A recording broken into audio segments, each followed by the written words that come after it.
Hi, thank you for watching this video. My name is Lucia, and for the purpose of what I'm about to talk about in this video, I need you to know that I have a bachelor's in microbiology and a master's in public health.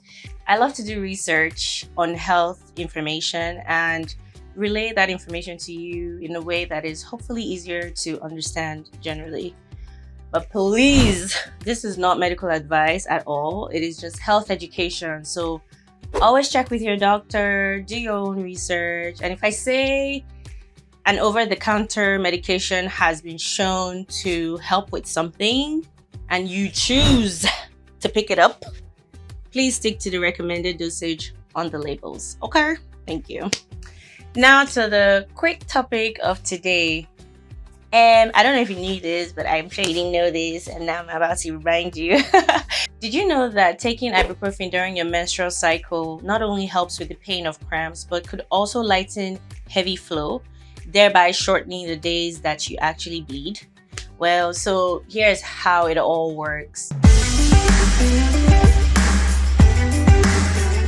You get cramps during your menstrual cycle because your uterus is contracting and trying to shed its lining, right? So these contractions, aka cramps, that result in the shedding of the lining of the uterus, they happen because the body is producing hormone-like compounds that are usually involved in pain and inflammation, and they're called prostaglandins or prostaglandins.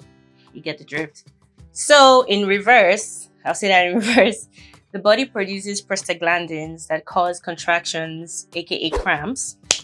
These cramps cause uterine shedding, which is part of the menstrual cycle, right? And these could go on for 4 to 7 days, depending on the person. And for some people, they do experience very heavy and very painful periods. Now, how does ibuprofen come in, or what does it? Why are we talking about it?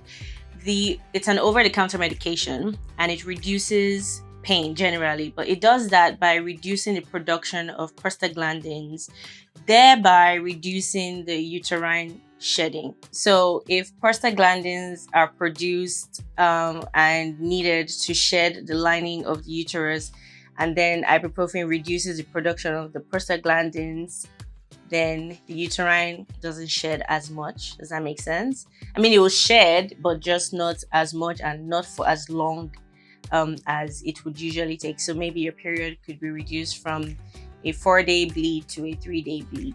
Some people even take, or studies have shown that some people take, or research, from doing the research, some people reported taking ibuprofen before their period starts to delay it a little bit. So maybe they have a wedding and they don't want it to come and destroy everything, and they will take ibuprofen a few days, and it can slow down or delay your period for about a day or two. Nothing too elaborate as such. So that's really the gist of it. If you feel pain, you're tired of your periods, or you have heavy flow, you can start by trying to take ibuprofen. It's okay to take medication. It's over the counter. It's the dosage has been calculated correctly, so just follow the dosage. So yeah, that's really basically it. But before I go, just a bit of warning, or kind of like a disclaimer or notice. Please do not overdose on ibuprofen. Don't do it.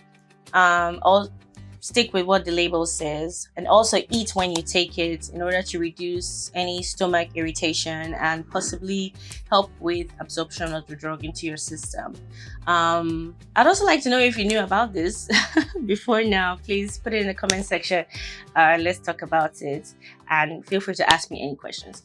Mind you, the whole ibuprofen thing is a first line remedy to painful and heavy periods and may not work for everybody. So if you experience painful, heavy periods, even after you take ibuprofen and you need more help, make sure to see your doctor. But I hope this helps. At least knowledge is power. So feel free to ask me any questions and I'll do the research for you. Okay. Thank you so much for watching. I'll see you next time. Bye. Mwah.